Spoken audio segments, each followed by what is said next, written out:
একটু পরে ফাঁসি হবে। সে জিজ্ঞেস করতেছে কখন ফাঁসি হবে? আমি কি ঘুমাই? আমার একটু আগে জাগিয়ে দিও যেন নফল নামাজ পড়ে ওযু করে যেন আমি ফাঁসির মঞ্চে যেতে পারি। আন্দাজ করতে পারবা? এই মানুষগুলোর নামে তোমরা অপবাদ দাও।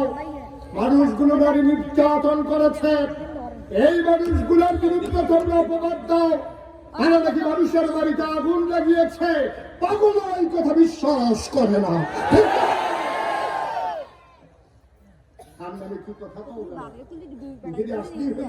বাংলার মুসলমানদের বিশ্বাস করে না, এখনো করে না, আগেও করে না। ঠিক কি ব্যাপার? এরকম করেছে।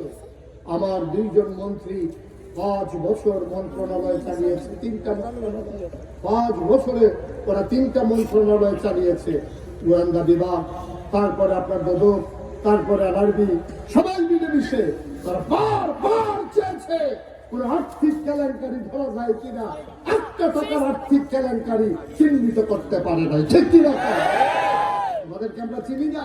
নির্বাচনের আগে গাছে বেড়ে দাঁড়াই থাকবো, বাতাস আইলে গাছে বেড়ে দাঁড়াই ভালো করে বাতাস শুনলে কিছু নাই তো। পাঞ্জাবি গদ্দরে বাড়ির ভিতরে বিড়ার ভিতরে গড় তোলার ক্ষমতা নাই। যেই মাত্র তুমি নির্বাচনের ক্ষমতা আসলে হও, তোমার বাড়িতে ঘর হয়, তোমার লক্ষ্মীপুর জেলা সদরে ঘর হয়, তোমার ঢাকাতে ঘর হয়, সেকেন্ড হোম মালয়েশিয়া কানাডায় তোমার বাড়ি হয়। ঠিক কিনা বলো? এই টাকা পাও কই? 5 টাকা বেতন পাও একজন এমপি, একজন মন্ত্রী। টাকা আসে থেকে? এই টাকা আমার টাকা, এই টাকা তোমার টাকা। ঠিক কিনা বলো? মানুষের টাকা লুটে পুটে খাও, আবার সুন্দর সুন্দর কথা কও, মনে যেন ফেরেশতা নাজিল হইছে। প্রত্যেক বছর উমরা করতে যাও, গোনা টোনা মাফ করাইয়া নিয়ত করে আইতেছে, আল্লাহ আগে যা করছিলাম মাফ করে দিয়ে আবার গোনা করে আপনি বছর আইতে আবার সাইডে পেয়ে আগামী বছর আইতে আসি। নাউজুবিল্লাহ বলবেন না? বলবেন না নাউজুবিল্লাহ?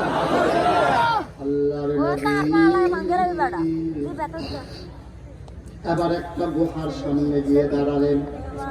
আবু বকর সিদ্দিক কইয়া রাসূলুল্লাহ, আপনি এই লোকটাকে বসাই দেন, একটু বসেন।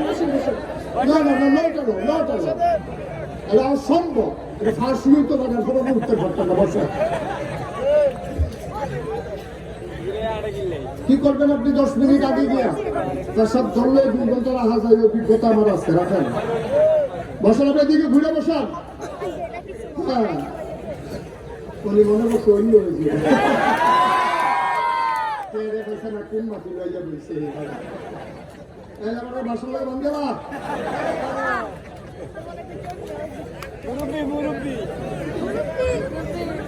আমিন কন, জোরে কন, আর জোরে।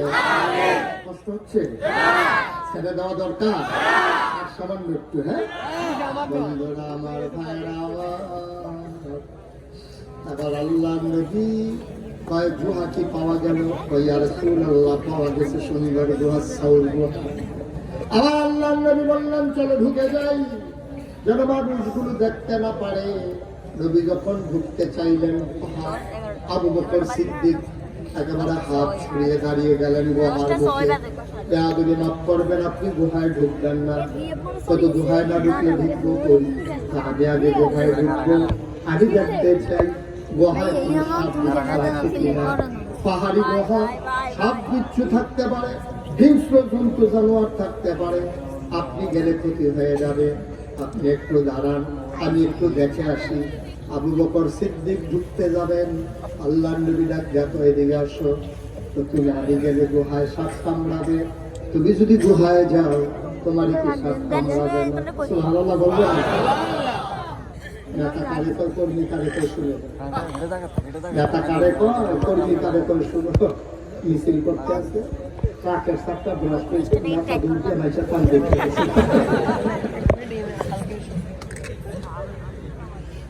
তাহলে নেতারে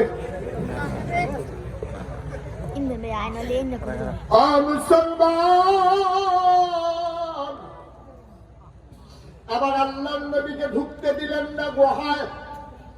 আবু বকর সিদ্দিক তিনি কইয়া রাসূলুল্লাহ, আপনি দাঁড়ান, আমি একটু দেখে আসি গুহাটা নিরাপদ কিনা।